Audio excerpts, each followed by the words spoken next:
नमस्कार सहकारी मित्रांनो, माझ्या यूट्यूब चॅनलला आपल्या सर्वांचं हार्दिक स्वागत आहे। आज मी आपल्यासाठी एक महत्त्वाची बातमी व्हिडिओच्या माध्यमातून आपल्यासमोर आणली आहे। बातमीला सविस्तर जाणून घेण्यासाठी त्यासाठी कृपया आपण सुरुवातीपासून शेवटपर्यंत संपूर्ण व्हिडिओ पाहावा आणि आपण या चॅनलवर नवीन असल्यास या अगोदर चॅनलला सबस्क्राइब केले नसल्यास चॅनलला निश्चितच सबस्क्राइब करा आणि बेल आयकॉनला प्रेस करून ऑल नोटिफिकेशन्स ऑन करा, त्यामुळे आपल्याला व्हिडिओचे सर्व नोटिफिकेशन्स हे वेळेवर मिळत राहतील। चला तर मग आपण आता सविस्तर व्हिडिओ बघूयात।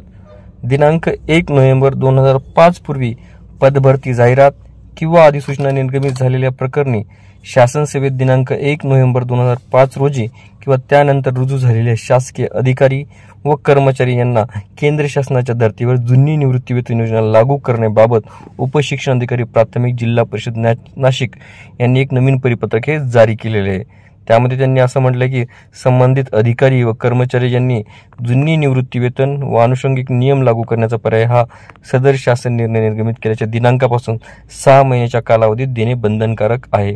जे राज्य शासकीय अधिकारी किंवा कर्मचारी या 6 महिन्याच्या कालावधीत जुनी निवृत्ती वेतन योजना लागू करण्याचा पर्याय देणार नाही त्यांना राष्ट्रीय निवृत्ती वेतन प्रणाली लागू राहील व ती त्यांना मान्य असेल असे गृहीत धरण्यात येईल।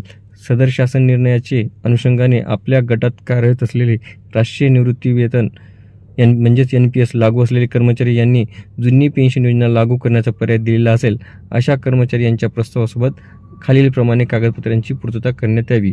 त्यामध्ये त्यांनी असं सांगितले की जुनी पेन्शन योजना लागू करण्याबाबतचा विनंती अर्ज, विकल्प अर्ज, जिल्हा परिषद जाहिरात आहे त्याची छायांकित प्रत, प्रथम नियुक्ती आदेश छायांकित प्रत, शाळा प्राप्त किंवा रुजू आदेश छायांकित प्रत, सेवा पुस्तिकातील पहिल्या पानाची छायांकित प्रत, NPS खाते क्रमांक छायांकित प्रत, तसंच परिपत्रक आपण यासोबत पाहू शकता। याच्यासोबत आपण परिपत्रक हे जोडलेलं आहे। तरी आपल्याला व्हिडिओ कसा वाटला कृपया सांगा आणि व्हिडिओ आवडले असल्यास नक्कीच लाईक, शेअर आणि सबस्क्राईब करायला विसरू नका। सध्या तरी आपण इथेच थांबूया, लवकरच आपण पुढच्या व्हिडिओमध्ये भेटूया। तोपर्यंत नमस्कार।